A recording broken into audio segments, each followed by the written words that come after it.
স্বাগত জানাচ্ছি একাত্তর জার্নালের সঙ্গে আছি আমি মাহবুব হাসান। সংবাদ পর্যালোচনা ভিত্তিক নিয়মিত এই অনুষ্ঠানে আমরা খবরের নানান বিশ্লেষণ করি। পত্রপত্রিকায়, টেলিভিশন, ডিজিটাল মিডিয়া এবং নিউজ পোর্টালে যেসব খবর শিরোনাম হয়ে থাকে তা আমরা জানিয়ে দিই। সেই খবরের সঙ্গে যুক্ত মানুষদের আমরা সংযুক্ত করি আমাদের আলোচনার টেবিলে। আমাদের স্টুডিও এবং অনলাইনে সংযুক্ত থাকা অতিথিরা সেসব খবরের গভীরে ঢোকেন। আজ আমার সঙ্গে আছেন সিনিয়র সাংবাদিক এলাহি নেওয়াজ খান। আপনাকে স্বাগত জানাচ্ছি একাত্তর জার্নালে। দর্শক, বিভিন্ন সময়ে খবর পর্যালোচনায় আরও অতিথি পর্যায়ক্রমে আমাদের সঙ্গে যুক্ত হবেন। আমরা এই পর্যায়ে একটু যুক্ত করে নিতে চাই মোহাম্মদ আব্দুস সালাম, বিএনপি চেয়ারপারসনের উপদেষ্টা, বিএনপি নেতা। ওনাকে একই সঙ্গে অ্যাডভোকেট মোহাম্মদ শিশির মনির, আইনজীবী, সুপ্রিম কোর্ট এবং সাবেক সাধারণ সম্পাদক, বাংলাদেশ ইসলামী ছাত্র শিবির কেন্দ্রীয় কমিটি। আপনাদেরকে স্বাগত জানাচ্ছি একাত্তর জার্নালে। শিশিরমণির, শুরুতে আপনার কাছে আমার যে বিষয়টা জানার, যে আজকে সারাদিনই একাত্তর টেলিভিশন সহ বেশিরভাগ সংবাদ মাধ্যমগুলোর শিরোনাম ছিল জাতিসংঘের প্রধান উপদেষ্টা যে ভাষণ দিয়েছেন সেই ভাষণের নানান ধরনের অ্যানালাইসিস, এবং সেখানে নির্বাচন প্রসঙ্গে বেশিরভাগ সংবাদ মাধ্যমগুলো এমফেসিস দিয়েছে, একাত্তর টেলিভিশনও তাই। ফেব্রুয়ারিতে জাতীয় নির্বাচন, চলমান থাকবে সংস্কারও প্রধান উপদেষ্টা বলেছেন। সেই জায়গায় বাংলাদেশ জামায়াতে ইসলামী, বিএনপি তারা প্রতিক্রিয়া দিয়েছে। আপনার কাছে একটু মন্তব্য জানতে চাইছি। আসলে দেখুন, যে নির্বাচন অনুষ্ঠিত হোক এটা আমরা সবাই চাই, এবং যে ঘোষিত সময় তার মধ্যে নির্বাচন হোক এটাও আমরা চাই। এবং ঐকমত্য কমিশনে যে সমস্ত বিষয়ে আলোচনা হয়েছে, একটা জুলাই সনদ হবে যেগুলোতে এগ্রি করা হয়েছে, সেটাও আমরা চাই। ফলে তিনি যে বলেছেন যে সংস্কার চলমান থাকবে এবং নির্বাচন অনুষ্ঠিত হবে, এতটুকু বিষয়ের সঙ্গে আমরা অবশ্যই একমত। তবে একটি অনিশ্চয়তা এখানে দেখা দিয়েছে, সেটি হলো জুলাই সনদকে কার্যকর করা। জুলাই সনদকে যদি কার্যকর করা না হয়, তাহলে যে সমস্ত আলাপ আলোচনা আমরা করেছি, একমত পোষণ করেছি, এবং সেখানে আমাদেরকে স্বাক্ষর করতে বলা হচ্ছে, ঐকমত্য কমিশনের পক্ষ থেকে একটি ইমপ্লিমেন্টেশন মেকানিজম আমাদেরকে প্রপোজ করা হয়েছিল। সর্বশেষ প্রধান উপদেষ্টা সেখানে হাজির ছিলেন, তারপরের একটা বৈঠকে এটা উপস্থাপন করা হয়। আমরা মনে করি ওই জুলাই সনদটা বাস্তবায়িত হওয়া প্রয়োজন এবং নির্বাচনটাও যথাসময় হওয়া প্রয়োজন। তবেই বাংলাদেশের যে কমিটমেন্ট আছে এই আন্দোলনের প্রতি এবং গণ অভ্যুত্থানের প্রতি, সেই কমিটমেন্টটা ফুলফিল হয়। ভবিষ্যতে ফেসিজম যেন ডেভেলপ না করে, সেখান থেকে একটা নিশ্চয়তা আসে। আর একই সাথে নির্বাচনের মাধ্যমে নতুন সিস্টেমে যদি আমরা নতুন সিস্টেমের মধ্যে আমরা ঢুকে যেতে পারি, তাহলে বাংলাদেশ নামক রাষ্ট্রটার একটি নতুন গতি ধারা বুঝে পায়, যেন ভবিষ্যতে আর কোনোদিন ফেসিজমের জন্ম না হয়। এই জন্যই জুলাই সনদের কার্যকারিতা একান্তভাবে প্রয়োজন। একই সাথে নির্বাচন ব্যবস্থাও যেন সঠিক টাইমে হয়, সেটাও আমরা একইভাবে মনে করি। জি, এলাহি নেওয়াজ খান, কোনো প্রশ্ন? আমি আপনাকে একটা প্রশ্ন করতে চাই, সেটা হলো, প্রধান উপদেষ্টা তো বলেছেন যে নির্বাচন সময় মতো হবে এবং সংস্কার চলমান। বিষয়টা কি এরকম হতে পারে যে নির্বাচনের পরেও সংস্কার প্রক্রিয়া অব্যাহত থাকবে? এইটা একটা বিষয়। আর একটা বিষয় হলো যে জামাত ইসলাম সহ বেশ কয়েকটি রাজনৈতিক দল বেশ দৃঢ়তার সঙ্গে বলে আসছিল যে তারা পিয়ার পদ্ধতিটাকে ইমপ্লিমেন্ট করতে চায়। যদি পিয়ার পদ্ধতি যদি এই সময়ের মধ্যে, ফেব্রুয়ারিতে যদি নির্বাচন হয়, এই সময়ের মধ্যে যদি একটা কনসেনসাস তৈরি না হয়, সেক্ষেত্রে কি হবে? কনসেনসাস তো হতে হবে। কনসেনসাস ছাড়া সম্মুখে অগ্রসর হওয়ার তো কোনো স্কোপ নেই, এবং আমি আশাবাদী যে একটা কনসেনসাস হবে। এবং যদি জুলাই সনদ বাস্তবায়িত হয়, আপনি দেখবেন জুলাই সনদের মধ্যে একটা কথা আছে যে দ্বিকক্ষ বিশিষ্ট পার্লামেন্ট, উচ্চকক্ষ হবে, নিম্নকক্ষ। উচ্চকক্ষ হবে পিয়ার পদ্ধতিতে, 105 জন সংসদ হবে, উচ্চকক্ষে একজন 5 জন সদস্য, নিম্নকক্ষে তারা 400 প্রস্তাব করেছে, আর এখন আছে 300। তো এই যদি হয় জুলাই সনদের বাস্তবায়ন, তাহলে তো পার্লামেন্টের স্ট্রাকচার চেঞ্জ, পার্লামেন্টের গঠন প্রক্রিয়া চেঞ্জ। বিএনপিও তার যে প্রপোজাল দিয়েছিল 2021 বা 22 সালে 31 দফা, সেখানেও ওনারা বলেছিলেন যে তারা একটি দ্বিকক্ষ বিশিষ্ট পার্লামেন্ট গঠন করতে চায়। এবং এই ক্ষেত্রে ঐকমত্য কমিশনের যে 19টি দফায় সকলে একমত হয়েছে, তার মধ্যে দ্বিকক্ষ বিশিষ্ট পার্লামেন্ট হলো একটি বিষয়, এবং ঢাকার বাইরে 6 জায়গায় হাইকোর্ট চলে যাবে, এটি হলো আরেকটি বিষয়। তো এই জন্য আমরা বলছি যে এই বিষয়গুলো বর্তমান সংবিধানে নাই। তো বর্তমান সংবিধানে যদি না থাকে তাহলে বাস্তবায়িত হবে কি করে? বাস্তবায়িত হওয়ার জন্য একটা পিএসও, একটা এসপিও, স্পেশাল কনস্টিটিউশনাল অর্ডার যদি এখানে জারি করা হয়, যে অংশটুকু সংবিধানের সঙ্গে সাংঘর্ষিক হবে এটাকে প্রাধান্য দেওয়া হয়, নির্বাচন অনুষ্ঠিত হয়, পরবর্তী পার্লামেন্টে সে রেকটিফাই করে নেয়, তাহলে তো আমি এখানে আর কোন সমঝোতার ক্ষেত্রে বাধা দেখছি না। মানে এই আমার প্রসঙ্গে ধারণা এই শেষ প্রসঙ্গে পর্যন্ত অধ্যাপক সবাই একমত। এই প্রসঙ্গে অধ্যাপক ইউনূস তার বক্তব্যে বলেছেন যে ভেঙে পড়া রাষ্ট্র কাঠামোকে পুনর্গঠন করে জনগণের আকাঙ্ক্ষা পূরণের জন্য প্রয়োজন ছিল ব্যাপক প্রাতিষ্ঠানিক সংস্কারের, যে বিপুল জনসমর্থনের মাধ্যমে আমরা দায়িত্ব পেয়েছিলাম তার প্রেক্ষাপটে আমাদের জন্য সহজ পথ ছিল নির্বাহী আদেশে সংস্কার কাজগুলো করা, কিন্তু আমরা বেছে নিই কঠিন পথ, অন্তর্ভুক্তিমূলক এবং টেকসই পথ। তিনি কঠিন পথটা বেছেছেন এবং সেটা অন্তর্ভুক্তিমূলক এবং টেকসই পথ। এ নিয়ে আপনার কাছে আমার প্রশ্ন থাকবে। আমি তার আগে একটু মোহাম্মদ আব্দুস সালাম আপনার মন্তব্য জানতে চাই। উনি যেমন বলছিলেন যে পিআর পদ্ধতি এবং যে বিষয়ে জামায়াত ইসলাম এরই মধ্যে আন্দোলনে আছে, উচ্চকক্ষ নিম্নকক্ষ দুই কক্ষেই তারা পিআর চায়, এবং বিএনপি তো নাকচ করে দিয়েছে, এবং মির্জা ফখরুল ইসলাম আলমগীর সেটা দেখলাম যে এই প্রধান উপদেষ্টার বক্তব্যের প্রতিক্রিয়ায় তিনিও নাকচ করে দিয়েছেন। কি বলবেন? আপনাকে ধন্যবাদ, যারা শুনছেন দেখছেন সবাইকে ধন্যবাদ জানাই, আমার সাথে আলোচনাকে ধন্যবাদ। আমার মতামতটা পরিষ্কার, যেটা আসলে অনেক সময় ইতিমধ্যেই ব্যয় হয়েছে। যেটা আমাদের উচিত ছিল যে 3 মাস 6 মাসের মধ্যেই মিনিমাম যে সংস্কার করে, অর্থাৎ এখানে যে কথাটা বারবার আসতেছে যে পরবর্তী নির্বাচিত সংসদ বা নির্বাচিত সরকার যাতে ফ্যাসিস্ট না হইতে পারে সেটাকে রোধ করা। সেটাকে রোধ করার জন্য তো একটাই যথেষ্ট, সেটা হলো যে আমরা নির্বাচনটা তত্ত্বাবধায়ক সরকার অধীনে করব, কোন নির্বাচিত সরকারের অধীনে হবে না। আর আরেকটা যেটা ছিল যে পরপর 2 বার বা 10 বছরের বেশি কেউ সরকার প্রধান থাকবে না। এই দুইটাকে যদি আমরা নিশ্চিত করতে পারি তাহলে তো কোনোভাবেই আর ফ্যাসিস্টের জন্ম হতে পারে না।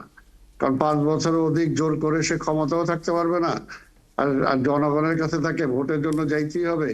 নির্বাচনের আগে ইচ্ছা হলে বিদ্যুতের দাম বাড়াইতে পারবে না, ইচ্ছা হলে যেটা আমি করে দিলাম যাকে ইচ্ছা তাকে সংসদে দাঁড় করে দিলাম সেটাও পারবে না। সেই ব্যবস্থাগুলোর উপরেই নির্বাচনে যাওয়া উচিত ছিল। এখনো যেটা মনে করি যে উনিও যেটা বলছেন যে বিএনপি বলছে যেগুলো, সেগুলো করতে হলেও তো সংশোধন লাগবে। হ্যাঁ, আর পার্লামেন্ট ছাড়া তো কোনো কিছু সংশোধন হওয়ার কোনো সুযোগ নাই। সেই কারণে আমি সোজা সাপটা ভাবে মনে করি যেটা, যে যতটুকু আমরা ঐক্যমত হয়েছি সেই ঐক্যমতের ভিত্তিতে এখন আমাদের নির্বাচনে যাওয়া উচিত।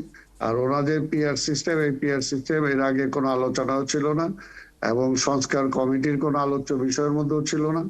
ওনারা এটা পরে নিয়ে আসছেন, থেকে যে এটা নিয়ে ওনারা নির্বাচনে যেতে পারে। তারপরে আমরাও 31 দফা নিয়ে নির্বাচনে যাবো, যে দ্বিকক্ষ বিশিষ্টর ব্যাপারে।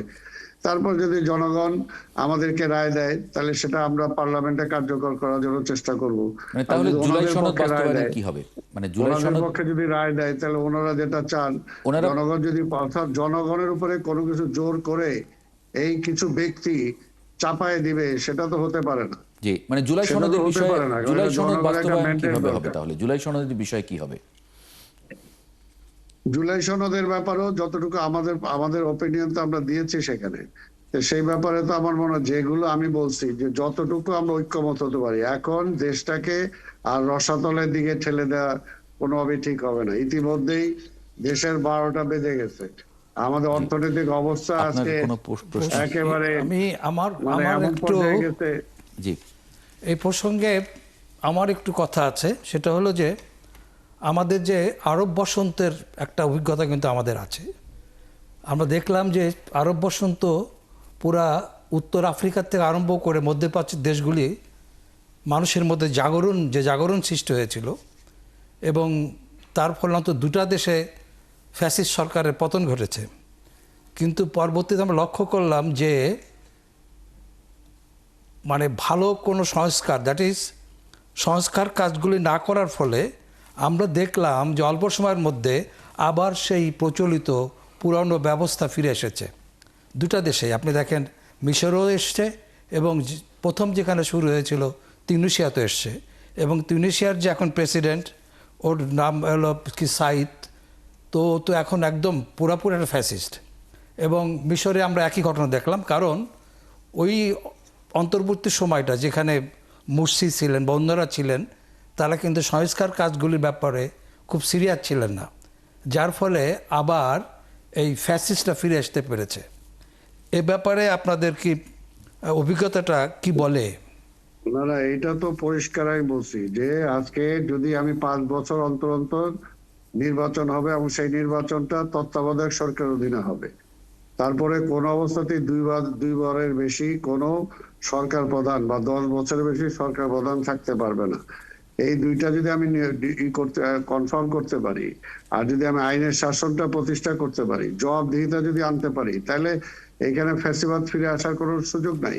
কারণ ওইখানে আরব বসন্তের সেটা যে বিষয়টা ছিল আর বাংলাদেশে যেটা হয়েছে সেটা একই রকম না। আর আমরা যেটা বলছি এখানে অলরেডি কিছু কিছু বিষয়ে আমরা ঐক্যমত হয়েছি, যে ঐক্যমত হয়েছি সেটাকে আমরা অ্যাকসেপ্ট করতে পারি, আর যেগুলো ঐক্যমত হয় নাই সেগুলো আমরা নির্বাচনে যার যার এজেন্ডার মধ্যে আমরা দিতে পারি, যে যারা তার ম্যানিফেস্টোর মধ্যে নিয়ে জনগণের কাছে যাবে। জনগণ, কারণ ওরা তো বলছে যে এটাকে জনগণের ম্যান্ডেট দরকার, জনগণ চায়, জনগণ যদি চায় তাহলে আমরা সেটা ইন্ট্রোডিউস করব, অসুবিধা কি আছে? কিন্তু আমরা যতটুকু সংস্কারের বাইরে কথা বলি নাই, সংস্কার তো আমরাই প্রথম চেয়েছি। আপনি যে কথাটা বললেন যে পরপর ইলেকশনগুলি হয়ে যায় যে তত্ত্বাবধায়ক সরকার অধীনে, আমরা কিন্তু আমাদের এক্সপিরিয়েন্স এদেশেই আছে যে 91 সালে এরশাদের পতনের পর যে নির্বাচন হয়েছিল, তখন এরকম একটা ধারণা জন্মেছিল যে তত্ত্বাবধায়ক সরকারের অধীনে পরবর্তী নির্বাচনগুলি হওয়া এবং পরপর 3টা জাতীয় সংসদ নির্বাচন হলে বাংলাদেশ একটা গণতন্ত্রের প্রাতিষ্ঠানিক রূপ নেবে। কিন্তু আমরা দেখলাম যে পরবর্তীকালে প্রাতিষ্ঠানিক রূপতে নেয়ই নাই, বরং একটা দীর্ঘমেয়াদী ফ্যাসিজম মধ্যে আমরা পড়ে গেলাম। জি, আমার মনে হয় আপনি 91 আর 96 এই প্রশ্নটা নিব। 91 বিশেষটা 91 এই ধরনের কোনো এজেন্ডা ছিল না, একটা ধারণা ছিল। 91 আমরা শাহাবুদ্দিন সাহেবের অধীনে আমরা নির্বাচন করছি, কিন্তু কেয়ারটেকার সিস্টেমটা আসছে পরবর্তী সময়। তখন আসছে যে তিনবার কেয়ারটেকার সরকার অধীনে নির্বাচন হবে।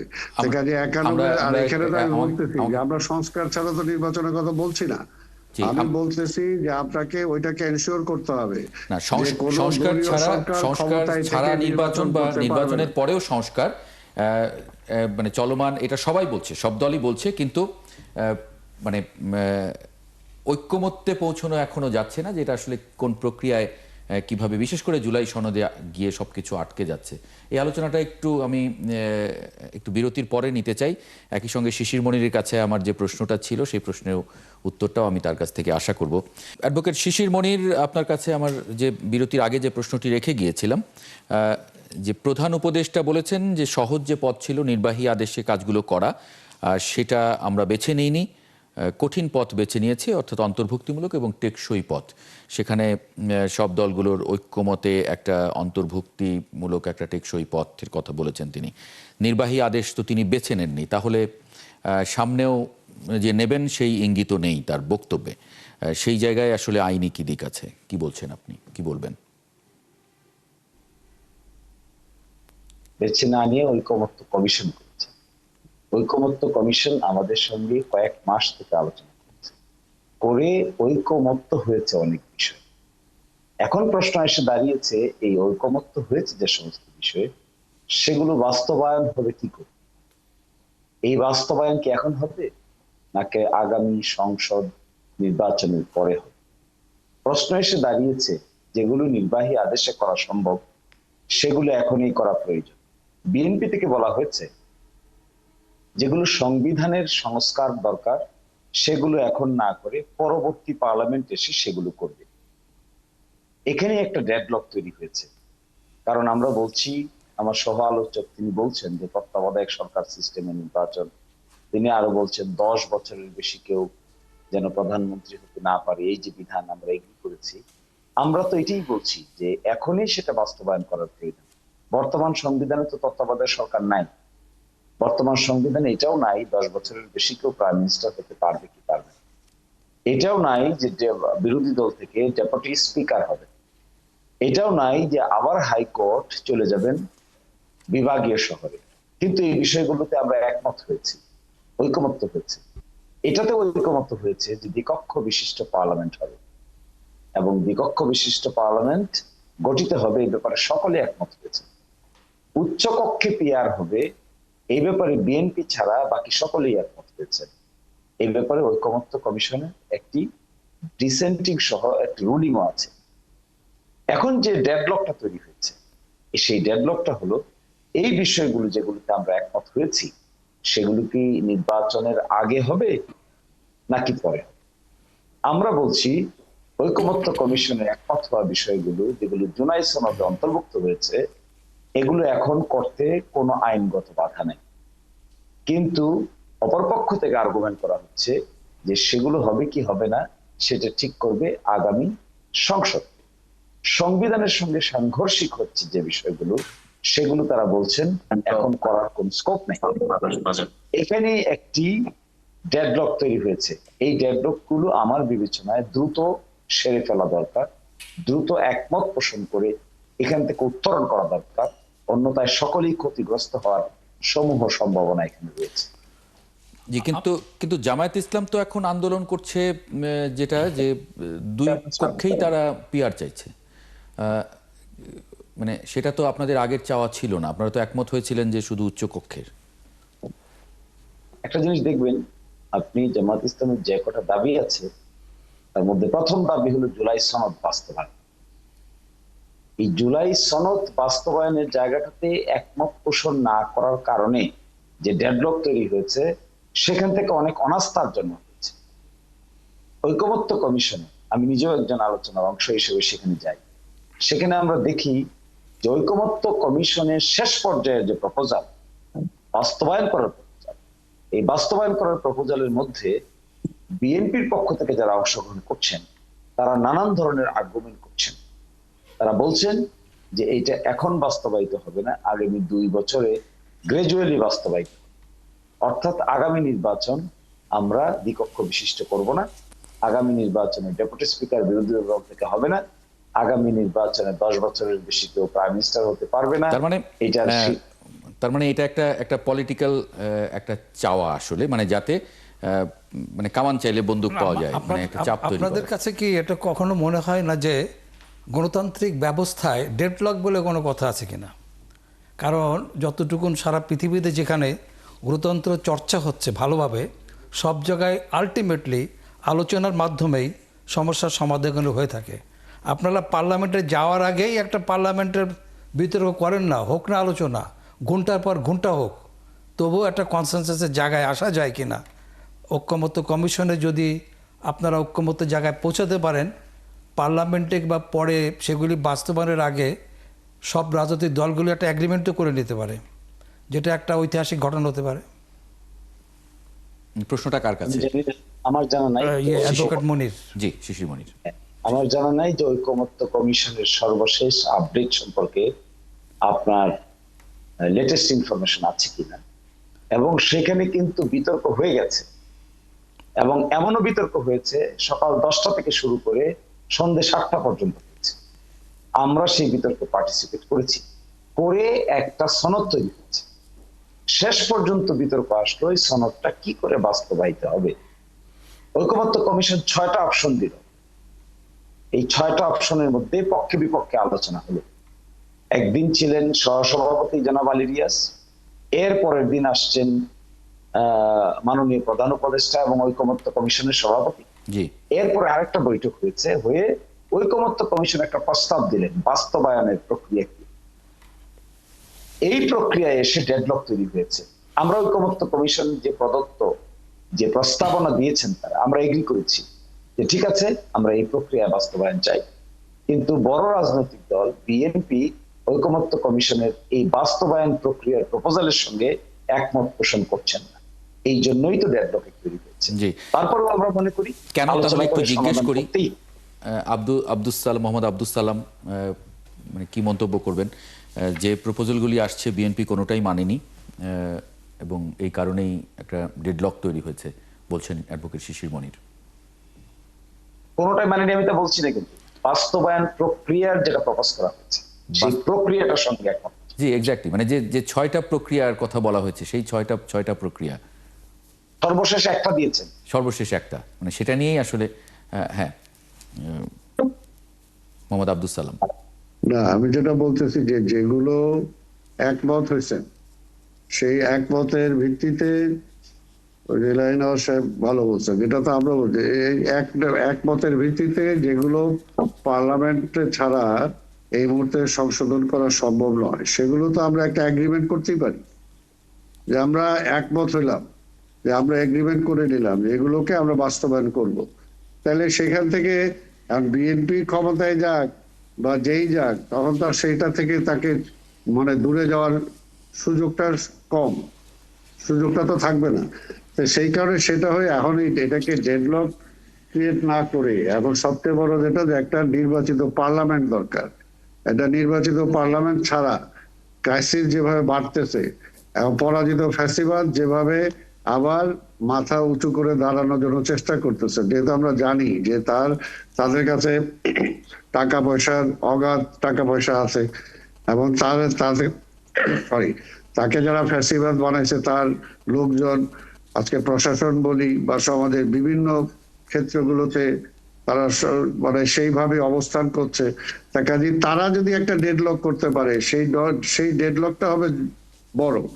কাজে আমাদের মধ্যে আমরা যারা আন্দোলন করে আজকে ফ্যাসিবাদকে তাড়াইছি, আমাদের দরকার এখন দেশটাকে একটা গণতান্ত্রিক ব্যবস্থায় উত্তীর্ণ করা। এখন পর্যন্ত গণতন্ত্র আমরা ফিরে পাই নাই, এখন পর্যন্ত আমরা গণতন্ত্র ফিরে পাই নাই। কাজে গণতন্ত্রটাকে আমরা আগে ফিরে পাই, মানুষের ভোটের অধিকারটাকে এস্টাবলিশ করি। ভোটের অধিকারই তো নাই, ভোটের অধিকার তো অলরেডি আগের ফ্যাসিবাদ প্রতিবেশের জিম্মি রেখে আসছে, সেই জিম্মি অবস্থা থেকে তো এখন আমরা মুক্ত করতে পারি নাই। কাজে এগুলো নিয়ে নতুন মানে ওই টিআর হবে না টিআর হবে না, এটা সংসদে যাবে না, এটা আগেই করতে হবে, এগুলো আমরা একমত হয়ে যতটুকু যেগুলো সংবিধানে আমাকে আনতে হবে সেগুলো তো অবশ্যই সংসদে তো আপনাকে পাশ করাইতে হবে। সেটার জন্য যতটুকু আমরা একমত হতে পারি, আমরা তো একটা জয়েন্ট এগ্রিমেন্ট করতেই পারি এবং করে নিয়ে আমরা নির্বাচনে যেতে পারি। আর নির্বাচনের উপরেই আমাদের জোর দেওয়া দরকার। আর আমরা তো ভালোর জন্যই চাই, কেউ তার খারাপের জন্য চাচ্ছি না যে আমার দেশটা সেই আগের অবস্থায় ফিরে যাক। কিন্তু এখন যদি আমরা নির্বাচনটা এই ফেব্রুয়ারির মধ্যে না করতে পারি এবং এই আজকের অন্তর্বর্তীকালীন সরকার যদি ব্যর্থ হয় বা তারা যদি হঠাৎ করে ছেড়ে দেয়, তাহলে অবস্থাটা কোথায় যাবে? তো সেই কারণে এখন এটাকে আরো যত সহজ করা যায়, এখন যে সমস্ত আলোচনা করতেছি, কারণ এখানে তো আমি অন্য আলোচনায় যেতে চাচ্ছি না। আজকে শুধু রাজনৈতিক দল এইটুকু কিভাবে হবে এগুলো নিয়ে মনে হয় সংস্কারের বাসাবাদ। আজকে প্রশাসনে কোথাও সংস্কার করা দরকার কিনা, আজকে অন্যান্য লেভেলগুলোতে সংস্কার করা দরকার কিনা, যারা শুধুমাত্র আজকে যে এই ফ্যাসিবাদ জন্ম হয়েছে এটা কি রাজনীতিবিদদের জন্য জন্ম হয়েছে, নাকি এখানে আরো কোনো সেক্টর আছে যারা এগুলোকে বিল্ড আপ করছে, এগুলোকে ডেভেলপ করছে, ওইগুলোকে আজকে এই পর্যায়ে নিয়ে আসছে? সেইখানে কি কোনো সংস্কারের কোনো আলোচনা আসছে? সেই সমস্ত কিন্তু কোনো সংস্কারের আলোচনা আসে নাই। আপনি নির্বাচনের প্রসঙ্গ বলছিলেন, বাংলাদেশের সবগুলো রাজনৈতিক দলের যে খবরাখবর সেগুলো আসলে যারা ফলো করেন তারা বুঝতে পারছেন দলগুলো নির্বাচনমুখী হয়ে গেছে। যেটা একটা ব্যাপার তো পরিষ্কার যে হ্যাঁ, বর্তমানে আর আমরা গণতান্ত্রিক পরিবেশে বাস করছি, পার্লামেন্ট না থাকলেও। আর পার্লামেন্ট হওয়ার ব্যাপারে মোটামুটিভাবে আমরা ধরে নিতে পারি যে ফেব্রুয়ারিতে নির্বাচন হচ্ছে এবং একটা পার্লামেন্ট আমরা জাতি কিন্তু সিইসি বলেছেন বাংলাদেশে কাজ করা খুবই ডিফিকাল্ট। যেটা আমি বলবো যে বাংলাদেশে বহু বছর ধরে কনসেনসাসের ভিত্তিতে রাজনৈতিক দলগুলি কোনো কিছু করে নাই। এই প্রথম একটা বিপ্লবের পরে একটা সুযোগ আসলো যে ফ্যাসিবাদ বিরোধী, গণতন্ত্র বিরোধী, স্বৈরাচার বিরোধী রাজনৈতিক দলগুলি একটা কনসেনসাসের মাধ্যমে আগামী পার্লামেন্টকে গঠন করার একটা সুযোগ তৈরি হয়েছে। জি। সেটাকে কাজে লাগানো যায় কিভাবে। আর দ্বিতীয় যেটা হলো যে এটা যে নির্বাচিত সরকার মানেই যে গণতান্ত্রিক সরকার, এটা কিন্তু ইতিহাসে বারবার প্রমাণ হয়েছে যে নির্বাচিত এটা সত্য সরকার মানে হয় না। গণতান্ত্রিক সরকার না। কারণ হিটলার যে ফ্যাসিবাদ কায়েম করছিল পপুলার ম্যান্ডেট নিয়ে গণতান্ত্রিক সরকার হিসেবে। ইভেন আমরা সালাজা, যাকে আমরা পর্তুগালের, সেও ফ্যাসিস্ট হয়েছিল গণতান্ত্রিকভাবে নির্বাচিত হয়ে। বাংলাদেশ আমরা দেখলাম যে গণতান্ত্রিকভাবে নির্বাচিত সরকার কীভাবে ফ্যাসিস্ট হয়। সুতরাং ইলেকশনই কেবলমাত্র শেষ কথা যে নয়। শেষ কথা না, নির্বাচিত সরকার মানেই ফ্যাসিস্ট হয়ে উঠবে না, এটা বলা যায় না। জি। সুতরাং আমাদের কথা হলো যে এই যে সুযোগটা এসছে আমাদের, এ ব্যাপারে আসলে নির্বাচনের আগেই কনসেনসাসটা হওয়া যায় কি না, এ ব্যাপারে পলিটিশিয়ানরা কতখানি সিরিয়াস। এই প্রশ্ন আমি শিশির মনির। শিশির মনিরকে অবশ্যই, এবং পলিটিশিয়ানরা সিরিয়াস হয়েছিল, হয়েই আলোচনা হয়েছে। প্রথম হয়েছে ব্যক্তিগতভাবে, এরপর হয়েছে সামষ্টিকভাবে, সকলকে একসাথে। এবং এই আলোচনাটা অত্যন্ত হেলদি আলোচনা হয়েছে। কিন্তু আমি একটা জিনিস একটু অবাক হচ্ছি যে সব আলোচনা হলো, ঐকমত্য হলো, বাস্তবায়ন নিয়ে কেন বাধা দিচ্ছে, কেন বাস্তবায়নের ক্ষেত্রে এসে নানান কথা বলতে হচ্ছে। আমরা তো একমত হয়েছি, নির্বাহী আদেশ বলি, বিশেষ সাংবিধানিক আদেশ বলি, কিংবা অন্য কোনো প্রক্লেমেশন মেকানিজম বলি, ইট ইজ পসিবল। অতীতে করা হয়েছে এগুলো। যদি তাই হয়ে থাকে, একটা গণ অভ্যুত্থানের পরে, এত বড় আকাঙ্ক্ষা তৈরি হওয়ার পরে, একমত পোষণ করার পরে, পার্লামেন্টের আগে হবে না পরে হবে, এখন করা যাবে না পরে করতে হবে, এই যে এই সমস্ত আর্গুমেন্ট, এই আর্গুমেন্ট থেকে বের হয়ে এসে বিএনপিকে আমি মনে করি একটা লিডারশিপের ভূমিকা নেওয়া উচিত। যেহেতু বড় রাজনৈতিক দল হিসেবে তারা মনে করেন, সেজন্য তাদের উচিত হলো এখানে একটা এই ধরনের ভূমিকা পালন করা, পার্টিজান না। পার্টিজান ভূমিকায় গেলে তো গণ অভ্যুত্থানের স্পিরিটটা নষ্ট হয়ে যাচ্ছে, কোয়েশ্চেন হয়ে যাচ্ছে। বরং এটা বলা উচিত, যা আমরা একমত পোষণ করেছি, আগামী 48 ঘন্টার ভিতরে যদি তা বলতে পারেন সাহস করে, চলেন আমরা সবাই স্বাক্ষর করি, আমরা সবাই এটা বাস্তবায়ন করি এবং আগামী নির্বাচনে আমি তো দেখি এতে কোনো বাধা। সই করা পর্যন্ত ঠিক আছে, কিন্তু প্রধান উপদেষ্টা নিজেই তো নির্বাহী আদেশ দিতে চাইছেন না। আপনি এটা সঠিক বলছেন, নির্বাহী নির্বাহী আদেশ দেওয়ার জন্য, কারণ উনি আপনি বলেছেন এটা যে সঠিক নির্বাহী বলছেন না। আদেশ মানে সংস্কার কাজগুলো করা সহজ ছিল, উনি করতে পারতেন চাইলে, কিন্তু আমরা সেই সহজ পথটা বেছে নেইনি। আমরা সবার মতামত নিয়ে একটা অন্তর্ভুক্তিমূলক টেকসই পথ বেছে নিয়েছি, যেটা টেকসই, মানে উনি বলছেন যে পরেও যাতে এটা কন্টিনিউ করা যায়। এই বিষয়টা যদি টেকসই পথই তো ঐকমত্য কমিশনের পথ, এবং সেই পথ, বিষয়টা যদি সেই এরকম পথে- হয়, কিন্তু এখানে তো পরে আদালতে চ্যালেঞ্জের প্রসঙ্গ অনেকে তুলছেন, যে এটা পরে যদি আদালতে চ্যালেঞ্জ হয়ে যায়, তখন একটা পরিস্থিতি তৈরি হয়ে যাবে কিনা। তখন তো আর কিছুই আদালত প্রশ্ন উঠবে না। আসলে ঐক্যমত্য এটার কমিশন জন্য- দেখবে না, আদালত তখন সংবিধানকে সর্বোচ্চ আইন মেনে চলবে। যদিও আমি লয়ার নই, আপনি আরো ভালো বলতে পারবেন। দিব। জি, অ্যাডভোকেট শিশির মনির। তাহলে এখানে জটিলতাটা কোথায় তৈরি হচ্ছে? এটাই তো জটিলতা, যে তিনি ঐকমত্য কমিশনে তো প্রস্তাব দিয়েছে একটা বিশেষ সাংবিধানিক আদেশ হবে, এটা ইমিডিয়েটলি কার্যকর হবে। এই জায়গা তো ক্রিস্টাল হয়ে গেছে আলোচনা। আবার বেঁকে গিয়ে কি লাভ হবে? প্রসঙ্গের বাইরে গিয়ে আলোচনা করে আমরা কি পাবো? এখানে যে জিনিসটা একমত হয়ে গেছে, একমত হয়ে ঐকমত্য কমিশনেই আমাদেরকে প্রস্তাব পাঠিয়েছে। প্রস্তাব পাঠিয়ে বলেছেন যে একটা বিশেষ সাংবিধানিক আদেশ হবে, ইমিডিয়েটলি কার্যকর হবে, এরই ভিত্তিতে আমরা নির্বাচন হবে, নির্বাচনের পরে পার্লামেন্ট হবে, পার্লামেন্টে সেটাকে রেটিফাই করা হবে। এটা তো প্রস্তাব, এটা কি প্রস্তাব না এটা সিদ্ধান্ত? এই প্রস্তাব পাঠিয়েছেন তো? হ্যাঁ, প্রস্তাব পাঠিয়েছেন, কিন্তু প্রস্তাবে কেউ তো ঐক্যমত্য না, মানে আমি একমত নাও হতে পারি। ঐক্যমতের কথা বলছেন যে ঐক্যমত হয়েছে একটা বিষয় ছাড়া বাকিগুলিতে, সেক্ষেত্রে যদি রাজনীতিবিদরা একদম জাতির সামনে দাঁড়িয়ে একটা এগ্রিমেন্ট করে যে আমরা এই মর্মে এই বিষয়গুলিতে ঐক্যমত পোষণ করছি এবং পার্লামেন্টে আমরা এটা একটা এগ্রিমেন্ট করুক, জাতি দেখুক। এখানেই তো সমস্যা, মানে বিএনপি বলছে যে এটা তো পার্লামেন্টের সমস্যা। মাধ্যমে হয়ে যাক, মানে আমরা এগ্রিমেন্ট না, করছি, এটা- আমরা তার এটাকে- আগেই এগ্রিমেন্টটা হোক যে আমরা এই মর্মে ঐক্যমত পোষণ করছি যে আগামী পার্লামেন্টে আমরা এটাকে এন্ডোর্স করব। বিএনপির তো আপত্তি নেই এতে। রাইট, এটা তো আমরা তো এই কথাটাই বলতেছি, আমরা বলতেছি বিএনপির যে আপত্তি নেই, কিন্তু না, কোথাও যেন পলিটিশিয়ানদের মধ্যে কোথাও বিশ্বাস আস্থাহীনতার অভাব থাকতে পারে। আস্থাহীনতা থাকার কারণ নাই, আমি বলি যে কারণ বিএনপি, এখানে একটা বিষয় কিন্তু আসছে আমি একটু বারবার, বলতে যে চাচ্ছি। বড় দল হিসাবে বিএনপির দায়িত্ব অনেক বেশি। আমি দায়িত্বটা নিয়ে বলতে চাই, আমার বিএনপির একটা অতীত আছে। আমি যে অতীতটাকে আমি বলতে চাই, বিএনপি এই ধরনের ক্রাইসিস মোমেন্ট গুলোতে জাতির সমস্যা এবং জাতির কি করা উচিত সেই ব্যাপারে সবসময় প্রাধান্য দিয়েছে, দলের বিষয়ে প্রাধান্য দেয় নাই বিএনপির জন্ম থেকে শুরু করে এই পর্যন্ত। এই জন্যই বলবো যে আজকে 96-এ যখন কেয়ারটেকার নিয়ে সরকার নিয়ে যখন আন্দোলন হয়, তাই না, সেই সময় তো বিএনপি ক্ষমতায় ছিল, জামাত সহ অন্যরা রিজাইন করে চলে গেছিল। তো ওই সময় ওই বিলটা কিন্তু পার্লামেন্টে পাশ করার মতো পার্লামেন্টের সদস্য সংখ্যা ছিল না। তো সেই সময় বিএনপি বলছে যে আমি যদি এটাকে তত্ত্বাবধায়ক সরকার ব্যবস্থাটাকে আনতেও চাই, সেটাকে পার্লামেন্টে আনতে হলে আমার পার্লামেন্টের সংসদ সদস্য যেটা দরকার সেটা নাই। কাজে এই কারণে এই প্রয়োজনে আমাকে নির্বাচনটা বিশেষ প্রয়োজনে করতে হবে। কিন্তু তারপরেও কিন্তু সেই সময় জামাত এবং আওয়ামী লীগ সেই সময় কিন্তু তারা সেই আন্দোলনটা করে সেই নির্বাচনটাকেও মানে তারা বাধা দেওয়ার জন্য চেষ্টা করেছে।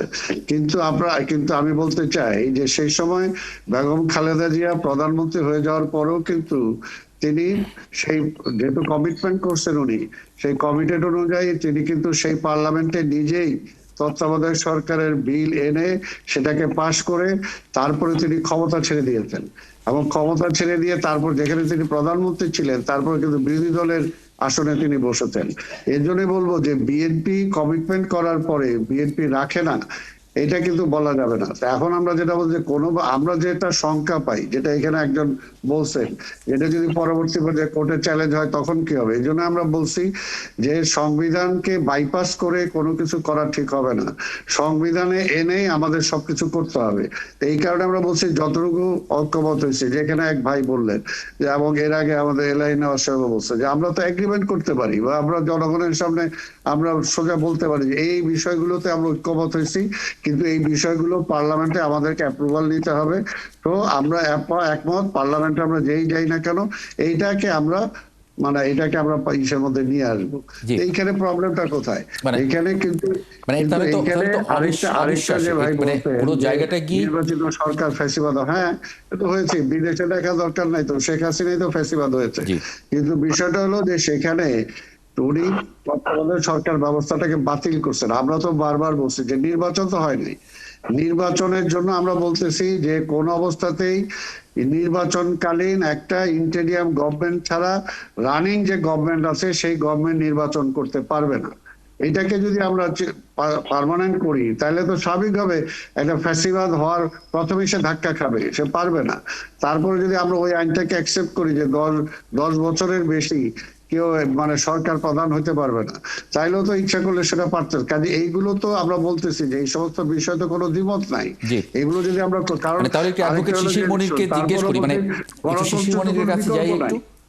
নির্বাচনে তো কোনো বিকল্প নাই,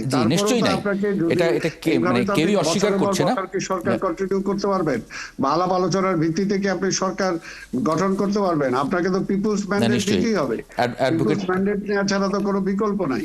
এই জন্য আমার মনে হয় যে আমরা ওইটুকু তো ঐক্যমত হয়ে এখন নির্বাচনে যাওয়া উচিত।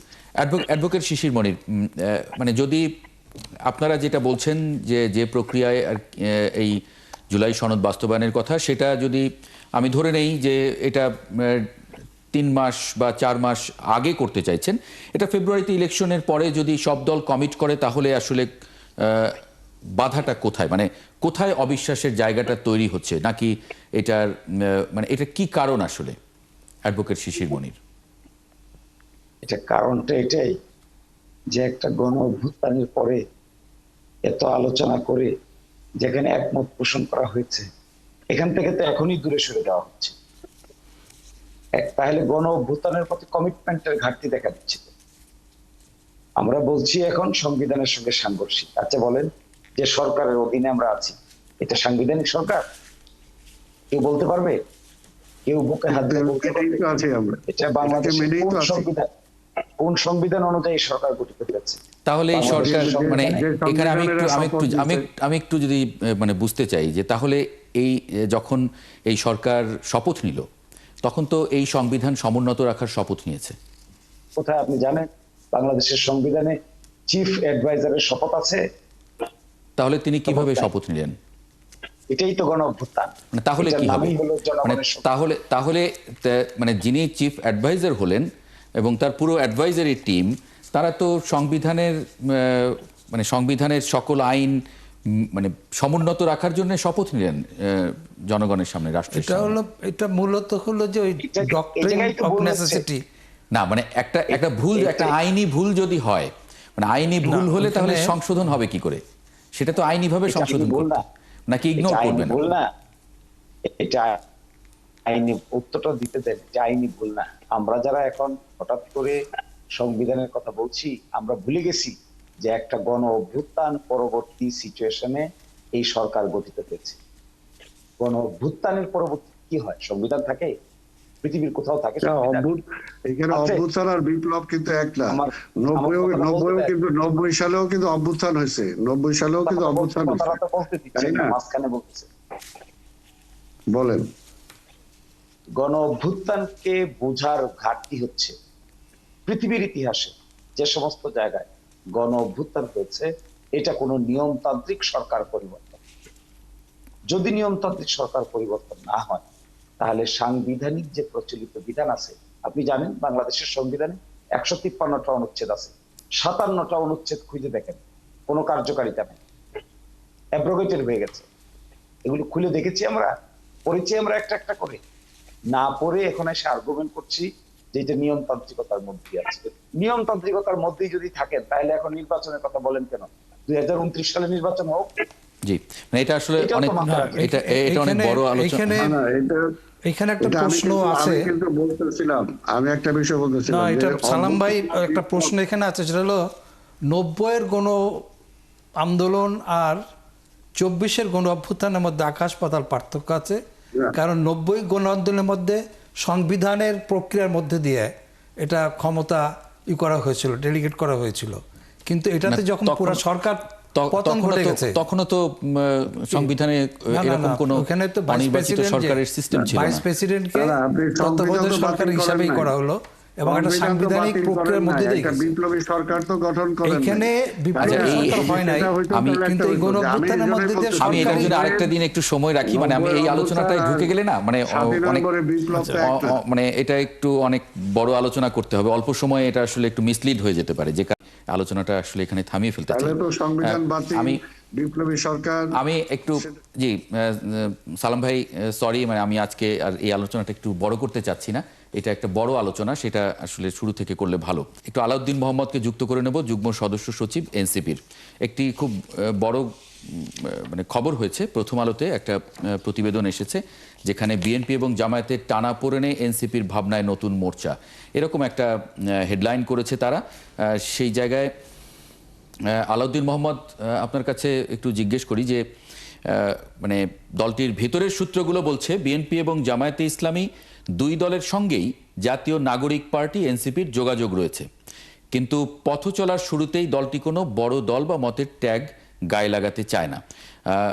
এনসিপির গুরুত্বপূর্ণ 3 নেতা প্রথম আলোকে বলেছেন তারা তৃতীয় একটি জোট বা সমঝোতায় থাকতে চান, তবে নির্বাচনে কোথাও কোথাও বিএনপি এবং জামায়াতের সঙ্গে আসন ভিত্তিক সমঝোতা হতে পারে। একটু আমাদেরকে একটু পরিষ্কার করবেন আসলে বিষয়টা কিরকম? আপনারা বিএনপিতেও যেতে চাইছেন না, জামায়াত ইসলামীতেও যেতে চাইছেন না, আলাদা করবেন, আবার যখন নির্বাচন করবেন সেখানে দুই দলের সঙ্গেই একটা এলাকা ভিত্তিক আসন ভিত্তিক সমঝোতা থাকবে। এটা মানে কিভাবে কি হলো তাহলে? আপনাকে ধন্যবাদ। এখানে উপস্থিত শ্রদ্ধা আব্দুল সালাম ভাই এবং শিশির মনির ভাই, তাদেরকে শুভেচ্ছা জানাচ্ছি। মূলত এনসিপির যেই নির্বাচনকালীন জোট এবং রাজনৈতিক জোট, এই জোট ঘিরে এখন আলাপ আলোচনা চলছে দলের ভিতরে এবং বাইরে। তো স্বাভাবিকভাবে আমাদের কাছে আসলে দুটি দল থেকেই বিভিন্ন মারফত ইঙ্গিত দেওয়া হয়েছে আমরা তাদের সাথে কোনো ধরনের আমরা নির্বাচনী অথবা রাজনৈতিক জোটে যাব কিনা। তো আমরা মনে করছি যে এই গণ অভ্যুত্থানের পর জন্ম হয় একটি দল, যে দলটি শুধুমাত্র এনসিপির যারা এখন নেতাকর্মী আছেন তাদেরকে রিপ্রেজেন্ট করছেন না, বরং আমাদের অনেক শুভাকাঙ্ক্ষী আছেন যারা নীরবে আমাদেরকে সমর্থন যোগাচ্ছেন, এবং অনেকগুলো ছোট ছোট প্ল্যাটফর্ম আছেন যাদেরও আসলে আগ্রহের অনেকটাই কেন্দ্রবিন্দু এনসিপি, যে এনসিপি আসলে কি করবে, এনসিপি কি কোনো স্বাধীন, স্বতন্ত্র এবং গণমুখী স্ট্যান্ড নিতে পারবে কিনা।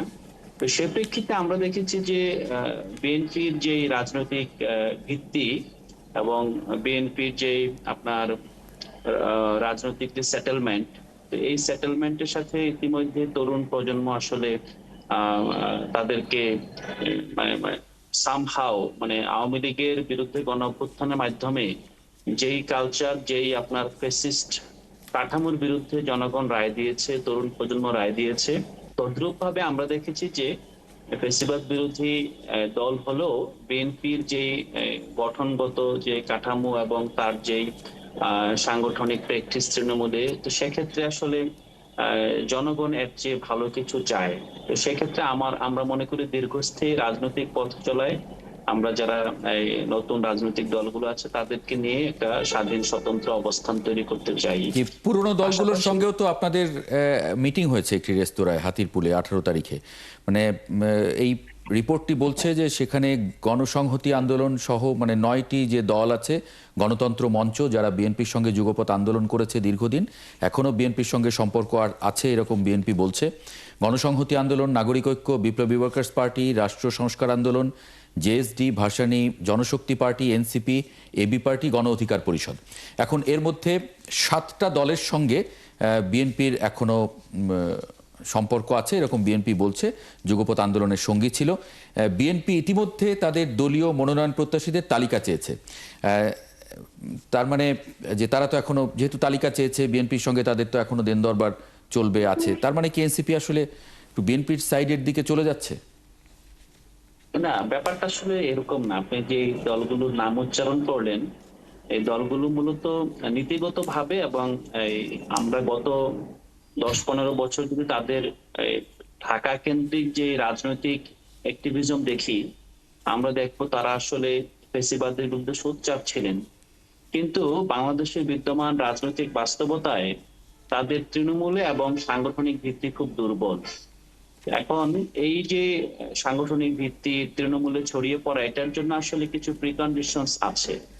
এই প্রিকন্ডিশনস গুলো আসলে সামহাও বিএনপির আছে এবং জামাত ইসলামেরও আছে। তো সেই প্রেক্ষিতে যারা আসলে আপনি যেটা বললেন, ধরেন বিএনপি যে আসন কাকে কি দিবে, তার শরিকদেরকে সেই সমঝোতা হয়তো বা করছে, ইঙ্গিত দিচ্ছেন, তার মাধ্যমে কিন্তু এটাও পরিস্ফুট হচ্ছে যে আসলে বিএনপির সাথে তাদের সম্পর্কটা এখন মূলত নির্ভর করছে এই আসন প্রাপ্তি কিংবা আপনার ভবিষ্যৎ যেই সরকার গঠনে তার যে হিস্সা আদায় করা আর কি।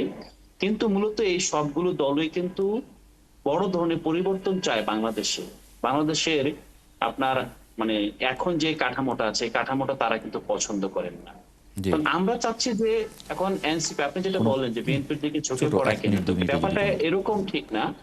আমরা মনে করছি যে এটা এই যে ছোট ছোট দলগুলো আছে তাদের সবার আকাঙ্ক্ষা এক, আমার একটা এনসিপির সাথে তাদের আকাঙ্ক্ষা মিলে, আলাউদ্দিন মোহাম্মদ সবাই মিলে একটা মোর্চা করতে পারি কিনা। জি, আলাউদ্দিন মোহাম্মদ এলাহি নওয়াজ খানের একটা প্রশ্ন আছে আপনার কাছে। প্রশ্ন আছে যে গত 1 বছরের অধিককাল পরে এমনটা কি মনে হয় না আপনাদের যে এই তরুণদের ডিজিটাল রাজনীতি আপনার বঞ্চিত লোকদের ক্রোধে আগুন জ্বালাতে সক্ষম হয়েছে, কিন্তু রূপান্তরের ক্ষেত্রে তাদের ব্যর্থতা থাকতে পারে? না, এটা আমাদের আত্মসমালোচনার অবশ্যই জায়গা আছে, কিন্তু আমরা এটা মনে করি না যে রূপান্তরের ক্ষেত্রে, রূপান্তর একটা দীর্ঘ প্রসেস। হ্যাঁ, মানুষকে মাঠে নামিয়ে একটা বিপ্লব করা, গণ অভ্যুত্থান করা যতটা সহজ, এবং যাদের বিরুদ্ধে গণ অভ্যুত্থান হয়েছে তাদের বিরুদ্ধে যতগুলো শক্তির ক্ষোভ ছিল তাদেরকে একসাথে করা, এবং তরুণরা যাদেরকে কখনোই রাজনৈতিক ল্যান্ডস্কেপে কল্পনা করা হতো না, তারা যখন ক্ষুব্ধ হয়ে এসে ডাক দিয়েছে, তখন ডাকটা জনগণ জেনুইনলি মন থেকে নিয়েছে। কিন্তু আমরা যখন আবার রূপান্তরের প্রশ্নে একই তরুণদেরকে যখন পরীক্ষা দিতে হচ্ছে, এটা কিন্তু ঠিক আবার ওই 36 দিনের আন্দোলনের মতো হবে না। তো আমার মনে হয় 1 বছর খুব অল্প সময়, বাট 1 বছরের মধ্যে এমন না যে এটা একটা সুন্দর সময়ের ভিতরে 1 বছর অতিবাহিত হয়েছে। জি 1 বছরের প্রথম 6 থেকে 8 মাস সরকার শুধুমাত্র প্রতিবিপ্লব ঠেকানোতে ব্যস্ত ছিল। এখন যে লাস্ট যে আমরা 5-6 মাস দেখছি, এটা মূলত একটা ঐকমত্য তৈরি হয়েছে এই সময়ে। এখন কিন্তু আর একটা চ্যালেঞ্জ আমরা মোকাবেলা করছি জাতীয়গতভাবে, এটা তো তরুণদের না। এই জি চ্যালেঞ্জটা হলো যে যে বিষয়গুলোতে সবাই একমত হয়েছেন, এই বিষয়গুলো আসলে কিভাবে বাস্তবায়ন করা যাবে। জি তো জুলাই এই ধরনের সনদের একটা বাস্তবায়নে আবার ওই প্রসঙ্গ, এটা অনেক মানে সিচুয়েশনে যে একটা রাজনৈতিক ভিত্তির দল গড়ে জি উঠবে, আমার আরো সেটাকে দুটি খুব শুধুমাত্র গুরুত্বপূর্ণ, ইন্ডিপেন্ডেন্ট বিবেচনা করা হয়, সেটা আমার মনে হয় যে সমীচীন হবে না আর জি কি। এটাকে সামগ্রিক অবস্থা বিচার করে চিন্তা করতে হবে। রূপান্তরটা আসলে একা শুধুমাত্র তরুণদের রাজনীতির না, মোটা দাগে আমাদের গণতান্ত্রিক প্রতিষ্ঠান এবং জি রাজনৈতিক এক্স্যাক্টলি না, সংস্কৃতির রূপান্তর। আপনি ঠিকই বলেছেন, মানে রূপান্তর এটা আসলে দীর্ঘ প্রসেস, এবং একটি দলের আসলে বড় দল হয়ে ওঠাটাও একটা দীর্ঘ প্রসেস, সময়, ত্যাগ, এগুলোর প্রয়োজনীয়তা থাকে সেখানে। অনেক ধন্যবাদ আলাউদ্দিন মোহাম্মদ যুক্ত হবার জন্য ৭১ জার্নালে, একই সঙ্গে মোহাম্মদ আব্দুস সালাম এবং অ্যাডভোকেট মোহাম্মদ শিশির মনির, আপনাদেরকেও ধন্যবাদ জানাচ্ছি জার্নালে যুক্ত হবার জন্য। দর্শক, একটা ছোট্ট বিরতি নিয়ে ফিরে আসছি ৭১ জার্নালে, আরও দুটি বিষয় আলোচনা করার আছে। বিরতির পর আরেকবার স্বাগত জানাচ্ছি ৭১ জার্নালে। ৭১ টেলিভিশনের আরেকটি খবর, পর্যটকদের জন্য সেন্ট মার্টিন দ্বীপের দরজা কখনোই বন্ধ হয়নি, জীববৈচিত্র্য রক্ষায় সাময়িক নিয়ন্ত্রিত ছিল বলে মন্তব্য করেছেন পরিবেশ উপদেষ্টা সৈয়দা রিজওয়ানা হাসান। এ নিয়ে আলোচনা করব। সেই সঙ্গে তিনি বলেছেন, সিলেটের সাদা পাথর চুরির রাজনৈতিক যোগসাজশ ভেঙে দিয়েছে জনগণ। তিস্তা মহাপরিকল্পনা সহ গঙ্গা চুক্তি নিয়ে নতুন করে ভাবতে হবে বলেও জানিয়েছেন ঢাকা উত্তর সিটি কর্পোরেশনের প্রশাসক।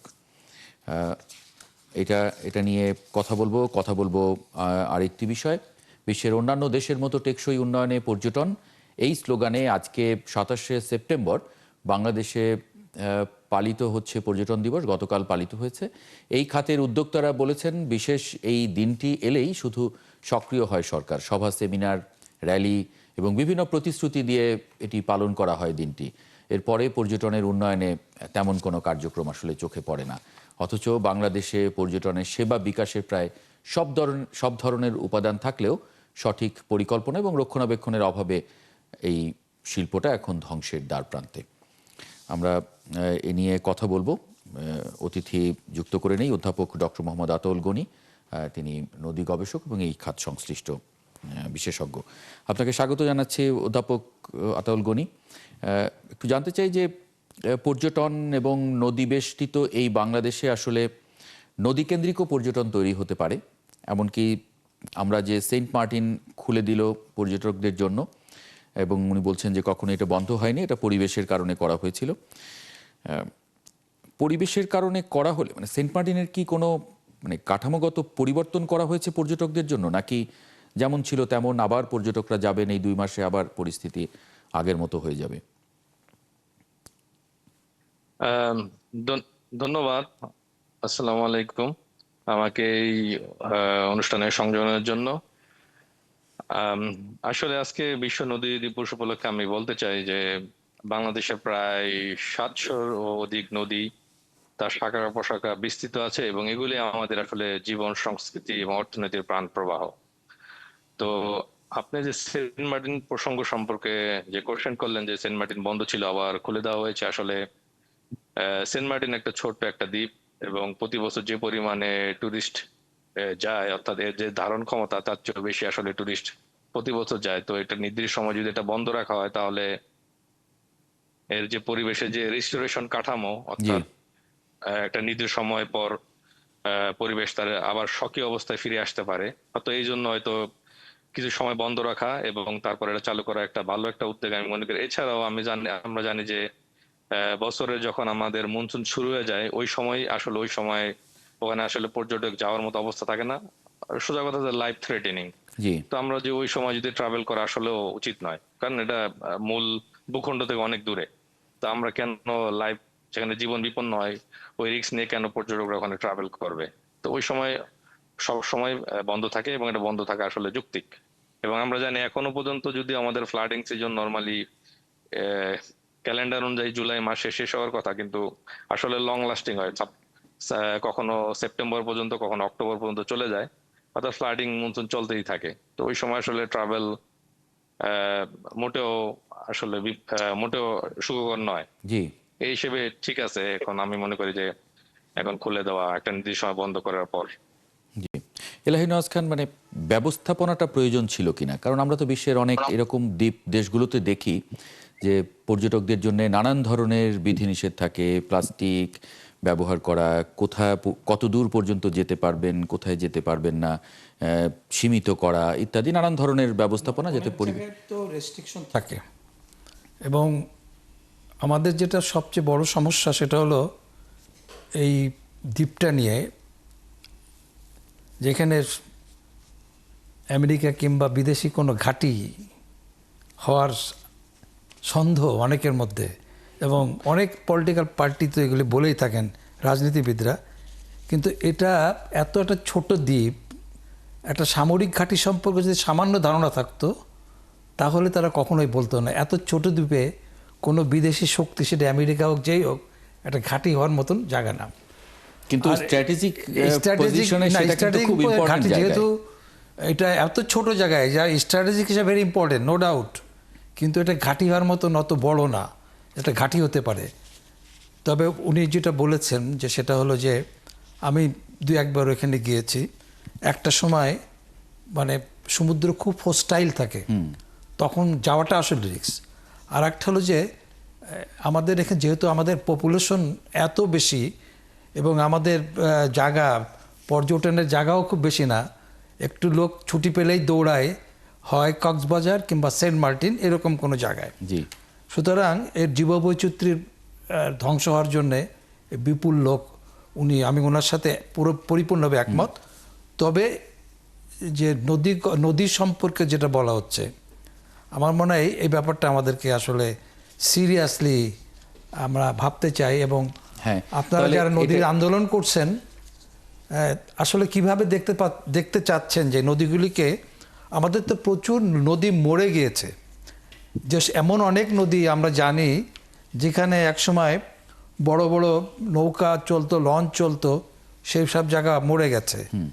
তা এই সব মরা নদীগুলিকে কিভাবে তার স্রোতধারা ফিরে আনা যায়? জি, অধ্যাপক ডক্টর আতাউল গনি।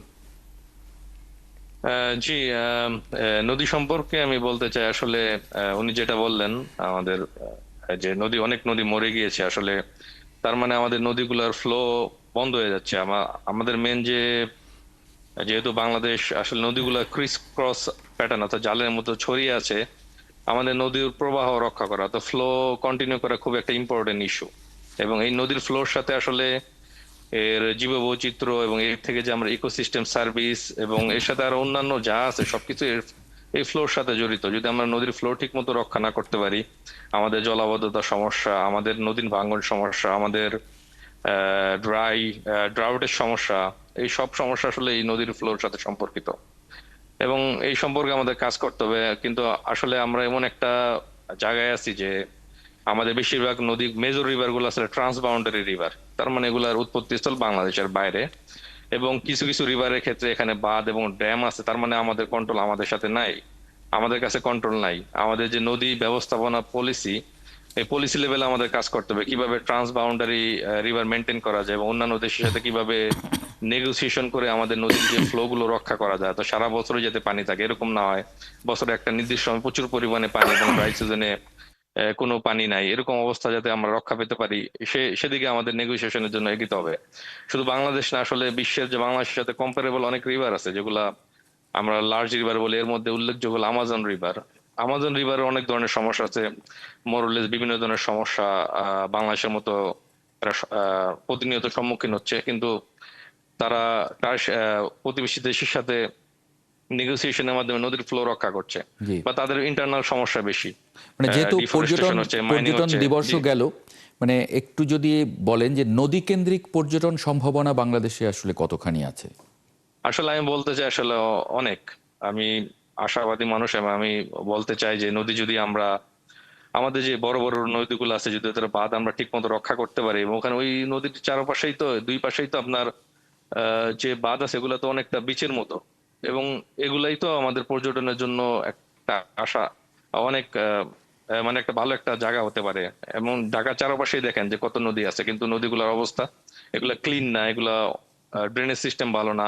সবচেয়ে বড় সমস্যা হলো ঢাকার মধ্যে ইন্ডাস্ট্রিয়াল ওয়েস্ট যে ডিসপোজ করা হয় সরাসরি এবং কিছু ট্রিটের মাধ্যমে, সেটা একটা ইফিশিয়েন্ট পর্যায়ে না। এই জন্য নদীগুলোর অবস্থা ড্রেনের মতো।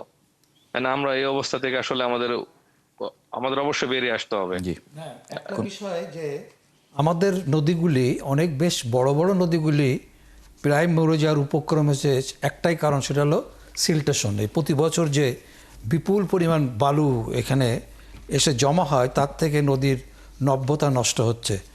আপনাদের কি যারা আন্দোলন করছেন এ বিষয়ে, আপনাদের কি এরকম কোনো পরিকল্পনা আছে যে এই নদীগুলির নব্যতা বজায় রাখার জন্য আমাদের জাতীয় বাজেটে একটা বড় একদম স্পেসিফিক করে যে এই নদীর গুলির নব্যতা বজায় রাখার জন্য একটা বাজেট, বড় ধরনের বাজেট আমাদের ইয়েতে থাকা দরকার? এরকম কোনো চিন্তা ভাবনা আপনারা কখনো করেছেন কিনা?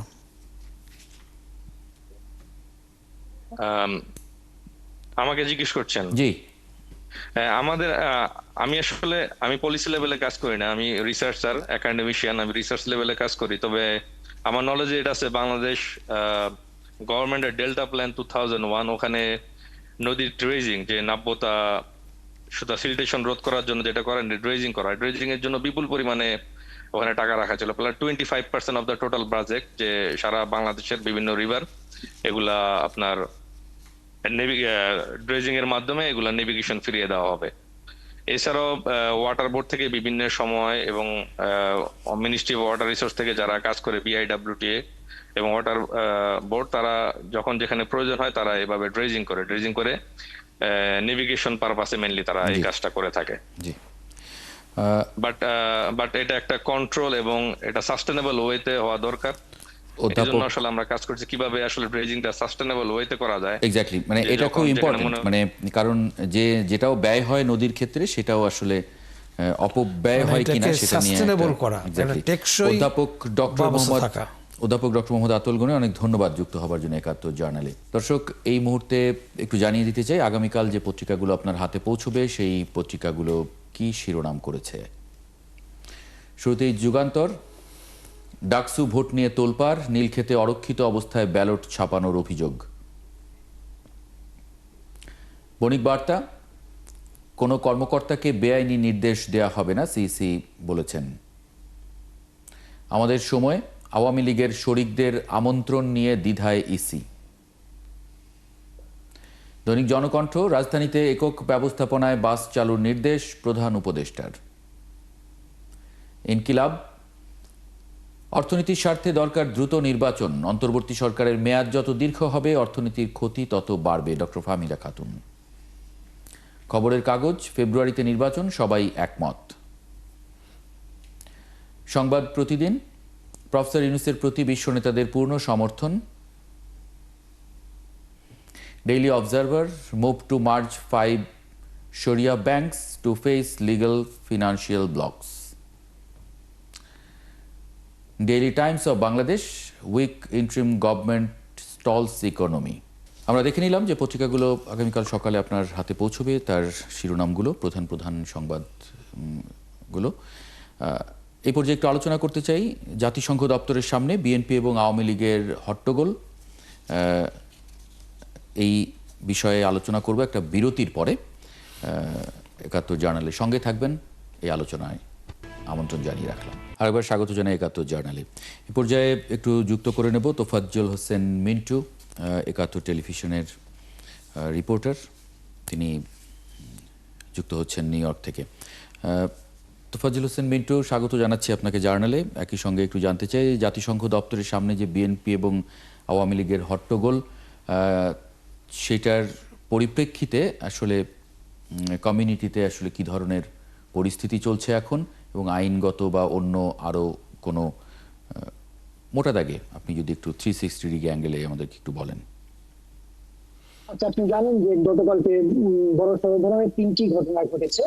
একটি হলো যে ছাত্রলীগ এবং বিএনপির একজন কর্মীর মধ্যে মারামারি হয়েছে, হাতাহাতি হয়েছে, ওই জায়গা থেকে একজনকে গ্রেফতার করা হয়েছে। আরেকজন বিএনপি একজন নেতা, আন্তর্জাতিক বিষয়ক সম্পাদক, তাকে হেনস্থা করা হয়েছে। আর এই যে তিনটি বিষয় ঘটতেছে এর মধ্যে একজন মাত্র গ্রেপ্তার হয়েছেন, আর একজন আপনি জানেন যে ভার্জিনিয়ার একজন আওয়ামী লীগ নেতাকে সবাই বিএনপি, এনসিপি এবং জামাত সবাই মিলে তাকে গণধুলাইয়ের মতো দিয়েছে। তো এটা নিয়ে আসলে এই আমাদের যে বাঙালি জনসমাজ আছে নিউ ইয়র্ক এবং আমেরিকাতে ব্যাপক প্রতিক্রিয়া সৃষ্টি হয়েছে। প্রত্যেকেই এটা তীব্র নিন্দা জানিয়েছেন। এই ধরনের কাজের জন্য যে প্রত্যেকের কাজের জায়গাতে নিজেদেরকে ছোট হতে হচ্ছে, যেখানে যাচ্ছে বাঙালিরা দেখলে পরে মানুষজন তাদেরকে অন্য চোখে দেখতেছে, যার ফলে যারা যারা এখানে আমেরিকাতে কাজ করেন তারা এটা নিয়ে একটি বিব্রতকর সিচুয়েশনের মধ্যে আছেন। আর আপনি জানেন যে একজন ব্যক্তি মাত্র এই তিনটা ঘটনার মধ্যে একজনকে শুধুমাত্র গ্রেপ্তার করা হয়েছে, বিএনপির একজন ব্যক্তিকে, তাকে আবার পরে ছেড়েও দেওয়া হয়। আপনি জানেন এখানে নিউ ইয়র্ক অথবা যুক্তরাষ্ট্রের যে নিয়ম আছে, যদি কোনো ব্যক্তি গ্রেপ্তার হয় তাকে 24 ঘন্টার মধ্যে আদালতে অর্থাৎ বিচারকের সামনে উপস্থাপন করতে হয়। তারপর বিচারক সিদ্ধান্ত নেবেন যে তার কি সিচুয়েশন হবে, কি সাজা হবে বা কি না। এখনো এই আপাতত এর কোনো সিদ্ধান্ত আসে নাই। আচ্ছা, এমনি কমিউনিটিতে কি অবস্থা, কোনো উত্তেজনা আছে কিনা? কমিউনিটিতে আজকে তো জানেন যে আমাদের প্রধান উপদেষ্টা ডক্টর মোহাম্মদ ইউনূসের একটি এনআরবি কানেক্ট প্রোগ্রাম আছে সন্ধ্যার সময়, যদিও এটাতে সবাই যেতে পারবে না, এমনকি সাংবাদিকরাও বিভিন্ন মানুষজন যেতে পারছে না। আজকে আমি একজন সরকারি কর্মকর্তার সঙ্গে কথা বলছিলাম যে উনি বলেছেন যে এখানের মধ্যে যারাই ঢুকবে ওরা ক্যামেরা নিয়ে পর্যন্ত ঢুকতে পারবে না। আর অনেক সাংবাদিক এবং অনেক সাধারণ মানুষ যারা যারা এবং ব্যবসায়ী যারা যারা এটার মধ্যে যেতে চাচ্ছিলেন ওরা রেজিস্ট্রেশন করার ট্রাই করেছেন, কিন্তু যে পররাষ্ট্র মন্ত্রণালয় থেকে যে রেজিস্ট্রেশন লিঙ্ক দেওয়া হয়েছে সেটি ভালো করে কাজ করছে না এবং অনেক মানুষই এটাতে যেতে পারছে না। আমার ধারণা সিলেক্টিভ মানুষ পররাষ্ট্র দপ্তর থেকে ওরা যারা সিলেক্টিভ করছে ঢাকা থেকে ওরাই কেবলমাত্র যেতে পারবে। তো এইটা নিয়েও কমিটির মধ্যে ব্যাপক প্রতিক্রিয়া আছে। আর মারামারি এগুলো নিয়ে তো প্রথমেই বললাম যে মানুষজন এখানে আসলে খুবই বিব্রত, ত্যক্ত, বিরক্ত। মানুষ এই ধরনের হেনস্থা, গ্রেফতার অর্থাৎ এই ধরনের লজ্জাকর পরিস্থিতি মানুষ অর্থাৎ বাঙালি জনসমাজ কেউই চায় না। জি, অনেক ধন্যবাদ তোফাজ্জল হোসেন মিন্টু যুক্ত হবার জন্য নিউ ইয়র্ক থেকে। দর্শক, ৭১ জার্নালে এতক্ষণ সঙ্গে থাকার জন্য আপনাদেরকেও ধন্যবাদ জানাই। আগামীকাল একই সময় ৭১ জার্নাল দেখার আমন্ত্রণ জানিয়ে রাখছি, সঙ্গে থাকবেন আশা করি। আগামীকাল একই সঙ্গে আমার অতিথি এলাহি নওয়াজ খান, আপনাকেও ধন্যবাদ জানাচ্ছি আমার সঙ্গে যুক্ত হবার জন্য।